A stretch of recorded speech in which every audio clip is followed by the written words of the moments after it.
আল্লাযী খালাকাল মাউতা ওয়াল হায়াতা লিয়াবলুয়াকুম আইয়ুকুম আহসানু আমালা। আল্লাযী খালাকাল মাউতা, আমি মৃত্যু সৃষ্টি করেছি, ওয়াল হায়াতা, এবং হায়াতের জিন্দেগি সৃষ্টি করেছি, লিয়াবলুয়াকুম আইয়ুকুম আহসানু আমালা, এই জন্য আমি তোমাদেরকে সৃষ্টি করেছি। আমি দেখতে চাই দুনিয়ার মধ্যে কে সবচাইতে উত্তম, দুনিয়ার মধ্যে কে সবচাইতে বেশি উত্তম, এটা দেখার জন্য, এটা পরীক্ষা করার জন্য আল্লাহ রাব্বুল আলামিন আমাকে আপনাকে দুনিয়াতে সৃষ্টি করেছেন। সম্মানিত লা শারীকা লাহু ওয়া নাশহাদু আন্না সাইয়্যিদানা ওয়া শাফি'ানা ওয়া হাবিবানা وحبيب ربنا ومولانا محمدا عبده ورسوله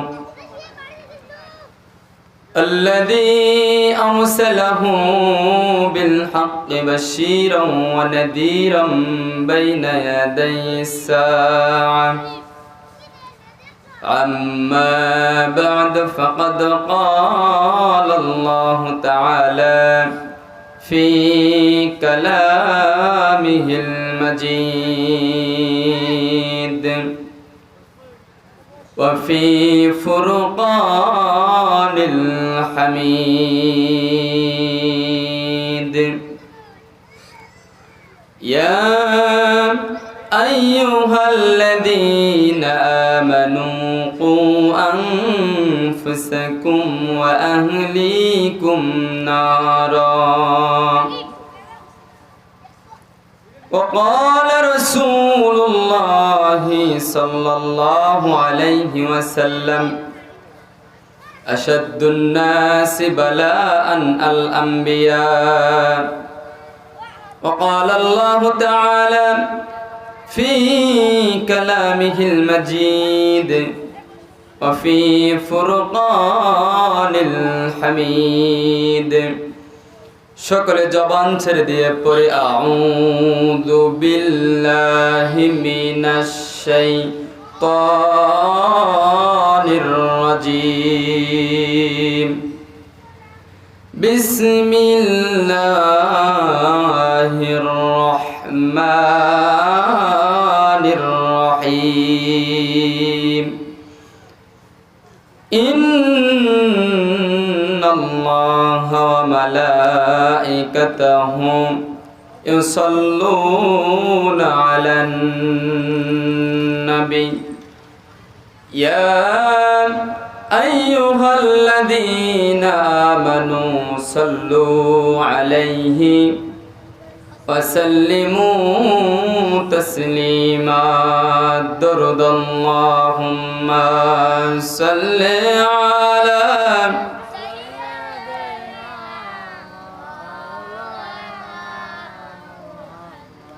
وعلى آل سيدنا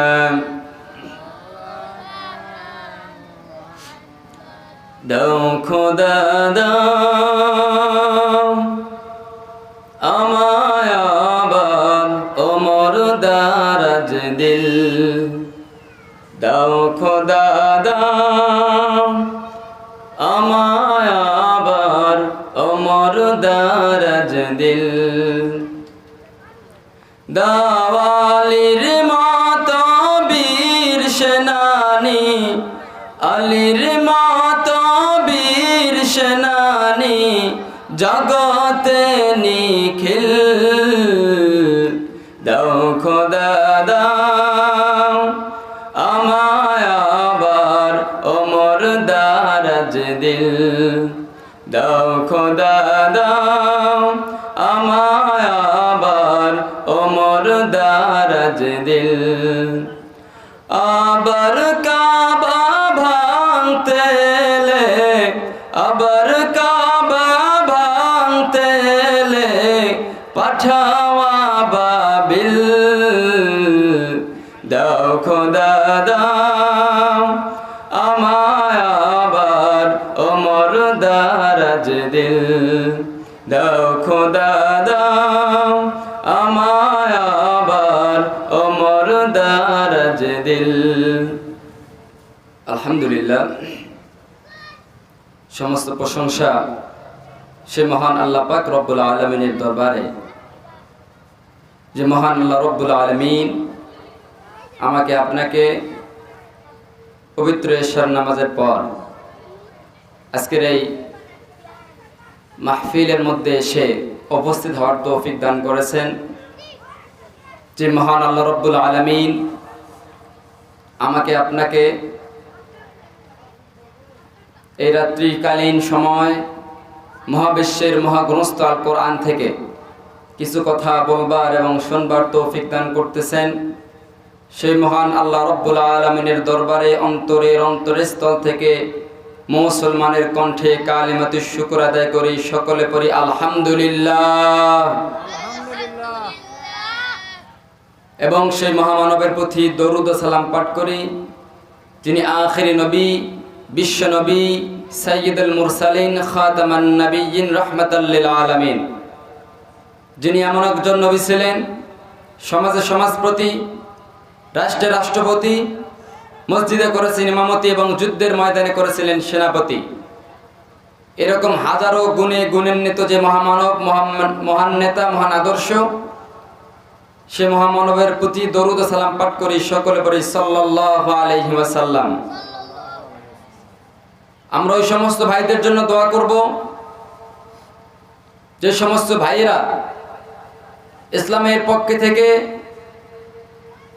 আদম আলাইহিস সালাতু ওয়াস সালাম থেকে আজকে পর্যন্ত শহীদ হয়েছেন। আল্লাহ রাব্বুল আলামিন যেন ওই সমস্ত ভাইদেরকে শহীদের উচ্চ মর্যাদা দান করে। আমরা সকলে বলি আল্লাহুম্মা আমিন। সম্মানিত উপস্থিতি, আমরা সকলে কেমন আছি? আলহামদুলিল্লাহ। ভালো রাখার মালিক কে? আল্লাহ। আবার বিভিন্ন সময় আপদ বিপদ দিয়ে পরীক্ষা করেন তিনি কে? অভাব দিয়ে পরীক্ষা করেন তিনি কে? রোগ দিয়ে পরীক্ষা করেন তিনি কে? আবার সুখ শান্তি দিয়ে পরীক্ষা করেন তিনি কে? আল্লাহ তাআলা। সম্মানিত হাজিরিন, আমরা এই পৃথিবীতে আসছি, এই পৃথিবীতে চির সুখ এবং চির শান্তির জায়গা দুনিয়া নয়। চির সুখ এবং চির শান্তির জায়গা হচ্ছে জান্নাত। সুবহানাল্লাহ। চির সুখ এবং চির শান্তির জায়গা কি? জান্নাত। কেননা জান্নাতের মধ্যে কোনো মানুষের রোগ হবে না, সেখানে কেউ অভাবগ্রস্ত হবে না, সেখানে কেউ মারা যাবে না। তাহলে এই জিনিসগুলো যদি কার মধ্যে না থাকে তাহলে সেই তো সুখী। আল্লাহ রাব্বুল আলামিন এর জন্য বলেছেন, যতক্ষণ পর্যন্ত তোমরা জান্নাতে যেতে পারবা না ততক্ষণ পর্যন্ত তোমরা কেউ সফল হতে পারবা না। সম্মানিত উপস্থিতি, তাহলে চির সুখ এবং চির শান্তির জায়গা কোথায়? জান্নাত। এখন কোনো পাগল যদি এই চির সুখ এবং শান্তির দুনিয়াতে খোঁজে, দুনিয়াতে তালাশ করে, তাহলে কি পাবে? সম্ভব নয়। এজন্য চির সুখ এবং চির শান্তির জায়গা হচ্ছে জান্নাত। আল্লাহ রাব্বুল আলামিন এই দুনিয়াতে আমাকে আপনাকে পাঠিয়েছেন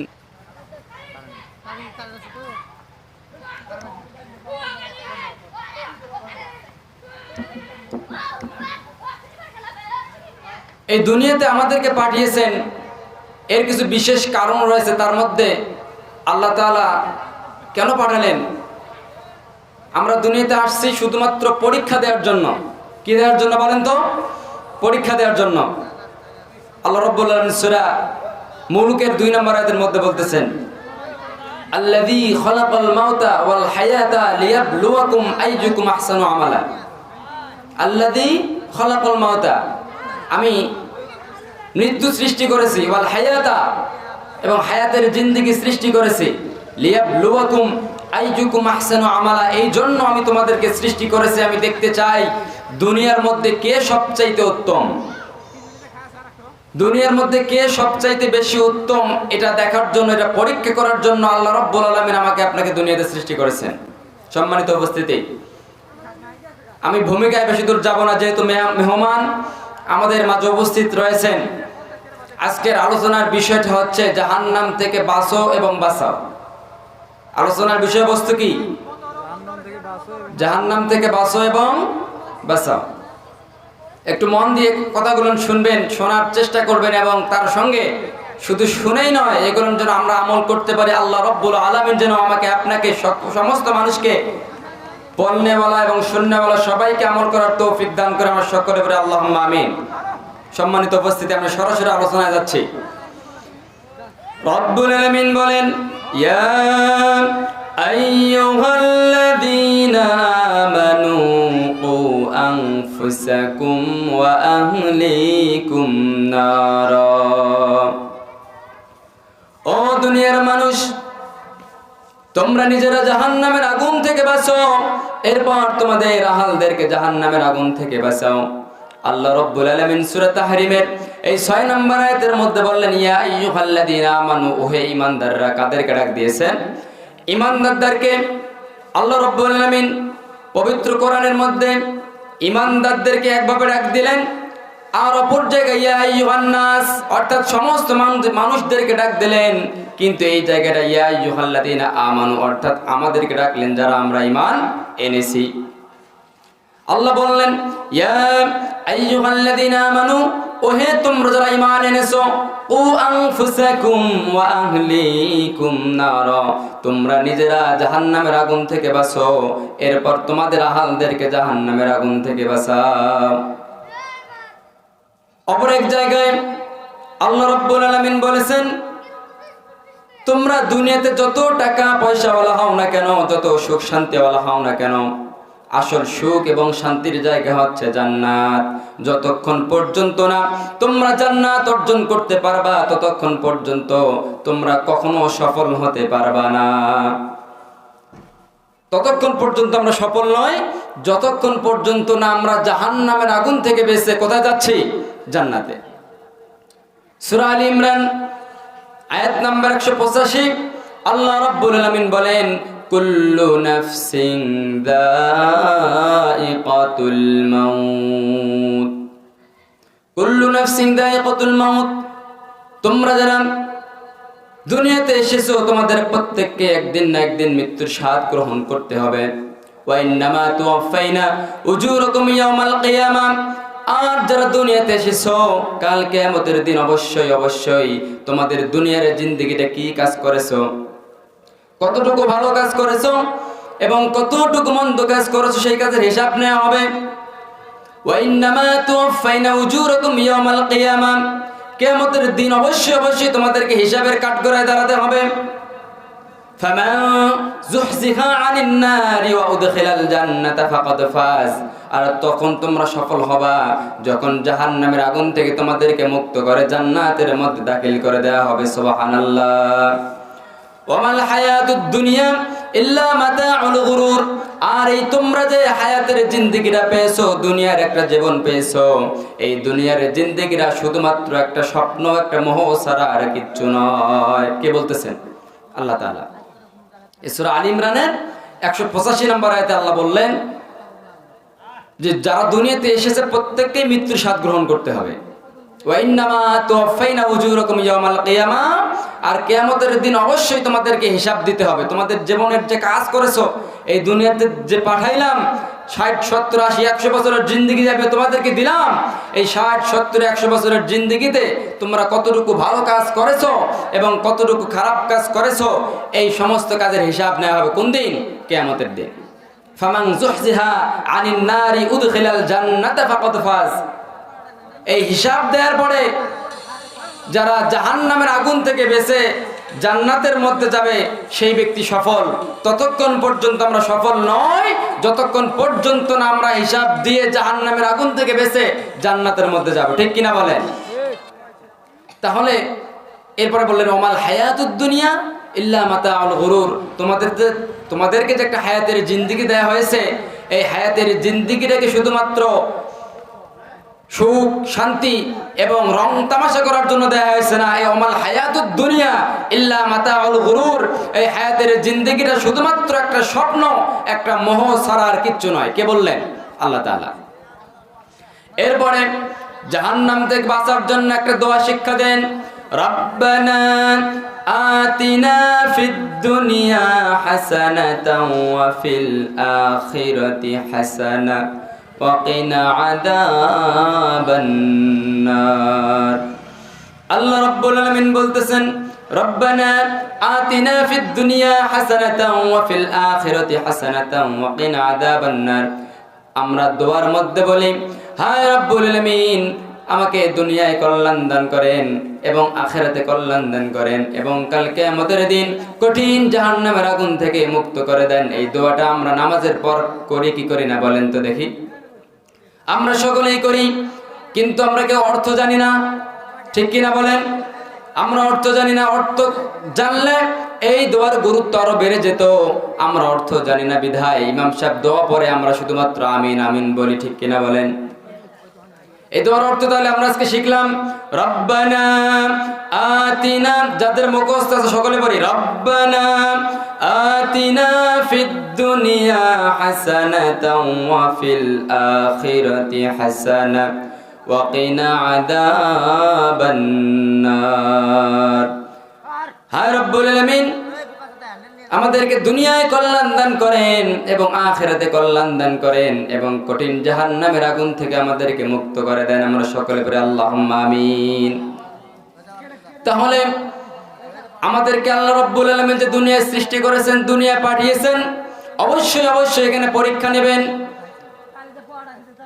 সূরা বাকারা 155 নম্বর আয়াতের মধ্যে আল্লাহ বললেন, ওয়ালা নাবলুওয়ান্নাকুম বিশাইইম মিনাল খাউফি ওয়াল জু'i ওয়া নাকসিম মিনাল আমওয়ালি ওয়াল আনফুসি ওয়াত থামারাত ওয়া বাশশিরিস সাবিরিন। আল্লাহ রাব্বুল আলামিন বলতেছেন, অবশ্যই অবশ্যই আমি তোমাদেরকে পরীক্ষা নেব। ভয় দিয়ে, কি দিয়ে বলেন?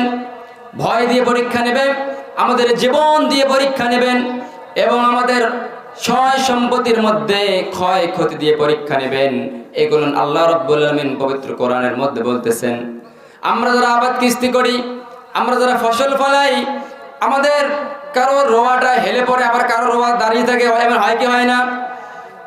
কারো ধানটা পানির নিচে তলিয়ে যায়, আর কারোটা তলায় যায় না। আল্লাহ রাব্বুল আলামিন এই আবাদ কিস্তির মধ্যে ক্ষয় ক্ষতি দিয়ে পরীক্ষা করতে চান যে আমরা আল্লাহ রাব্বুল আলামিনের উপর সন্তুষ্ট আছি কিনা, আমরা সর্ব অবস্থায় আল্লাহর উপর সন্তুষ্ট থাকতে রাজি আছি না নাই, চিৎকার করে বলেন। এই জন্য আল্লাহ রাব্বুল আলামিন যখনই যে পরীক্ষা নেবেন না কেন, আমাদেরকে সেই পরীক্ষায় ধৈর্য ধারণ করতে হবে। ইয়া আইয়ুহাল্লাযীনা আমানুস্তাঈনু বিস-সাবরি ওয়াস-সালাহ। আল্লাহ রাব্বুল আলামিন বলতেছেন, ওহে ঈমানদাররা, ইন্নাল্লাহা মা'আস-সাবিরিন, তোমরা আল্লাহর উপর ধৈর্য ধারণ করো। নিশ্চয় যারা ধৈর্য ধারণ করে আমি আল্লাহ রাব্বুল আলামিন তাদের সঙ্গে রয়েছি। তাহলে আমরা যদি বিপদে আপদে ধৈর্য ধারণ করতে পারি, তাহলে আল্লাহ রাব্বুল আলামিন আমার আপনার সঙ্গে থাকবে। আর যদি ধৈর্য ধারণ না করি, তাহলে আল্লাহ তাআলা আমাদের সঙ্গে থাকবেন না। ঘোষণাটা কার? আল্লাহ ঘোষণা করতেছেন, সর্ব অবস্থায় আমাদেরকে ধৈর্য ধারণ করতে হবে। আর যদি আমরা সর্ব অবস্থায় ধৈর্য ধারণ না করতে পারি, তাহলে আমরা গাফেল হয়ে যাব। এই জন্য ধৈর্য ধারণ করতে হবে। ধৈর্য ধারণ করা হলো ঈমানদারদের বৈশিষ্ট্য। কাদের বৈশিষ্ট্য? ঈমানদারদের বৈশিষ্ট্য। সম্মানিত উপস্থিতি, লক্ষ্য করবেন, আজকের আলোচনার বিষয়বস্তু হচ্ছে জাহান্নাম থেকে বাঁচো এবং বাঁচাও। তাহলে যে আল্লাহ রাব্বুল আলামিন জাহান্নাম থেকে বাঁচতে বলতেছেন, সে আল্লাহ রাব্বুল আলামিন জাহান্নাম কেমন করে যাব সেই উপায় বলে দিয়েছেন কি দেন নাই? অবশ্যই অবশ্যই বলে দিয়েছেন। সূরা সফের 10 নম্বর আয়াত, 11 নম্বর আয়াত এবং 12 নম্বর আয়াতে আল্লাহ রাব্বুল আলামিন বললেন, ইয়া আইয়ুহাল্লাযীনা আমানু হাল আদুল্লুকুম আলা তিজারাতিন তুনজিকুম মিন আযাবিন আলীম। আল্লাহ রাব্বুল আলামিন বলেন, ইয়া আইয়ুহাল্লাযীনা আমানু, ওহে ঈমানদাররা, তোমরা যারা ঈমান এনেছো, হাল আদুল্লুকুম আলা তিজারাতিন তুনজিকুম মিন আযাবিন আলীম, আমি আল্লাহ কি তোমাদেরকে এমন একটা ব্যবসায়ের সন্ধান দেব না যেই ব্যবসাটা করলে তোমরা কঠিন আযাব থেকে মুক্তি পাবা? সেই ব্যবসাটা আমার আপনার জানার দরকার আছে না নাই? এত যখন নাজিল হলো, মদিনায় সাহাবা আজমাইনরা সকলে একত্রিত হয়ে আলাপ আলোচনা করতেছিল যে আমরা আজকে আল্লাহ রাসূল সাল্লাল্লাহু আলাইহি সাল্লামকে জিজ্ঞাসা করব, ইয়া রাসূলুল্লাহ ইয়া হাবিবাল্লাহ, আমাদেরকে এমন একটা আমল শিক্ষা দেন যে আমলটা করলে আমরা জান্নাত যাব, যে আমলটা করলে আমরা জাহান্নামের আগুন থেকে মুক্তি পাব। সাহাবা আজমাইনরা একে অপরকে বলতেছে আজকে আমরা আল্লাহর রাসূলকে প্রশ্ন করব, কিন্তু কোন ব্যক্তি আল্লাহ রাসূল সাল্লাল্লাহু আলাইহি সাল্লামকে প্রশ্ন করবেন কেউ সাহস পাচ্ছে না। এমত অবস্থায় আল্লাহ রাসূল সাল্লাল্লাহু আলাইহি সাল্লাম একজন দূত পাঠাই দিলেন, যাও গিয়ে দেখো ওই জায়গায় কয়েকজন সাহাবী আছে, অমুক অমুক সাহাবী বসে আছে, এই বিষয়ে আলাপ করতেছে, গিয়ে প্রত্যেকের নাম ধরে ধরে বলো আল্লাহ রাসূল সাল্লাল্লাহু আলাইহি সাল্লাম তোমাদেরকে ডাকতেছে। ওই সাহাবী গিয়ে বললেন, তোমাদের প্রত্যেককেই আল্লাহ রাসূল সাল্লাল্লাহু আলাইহি সাল্লাম তার খেদমতে ডাকলেন, তারা তো ভয়ে কাঁপতেছে, কি জানি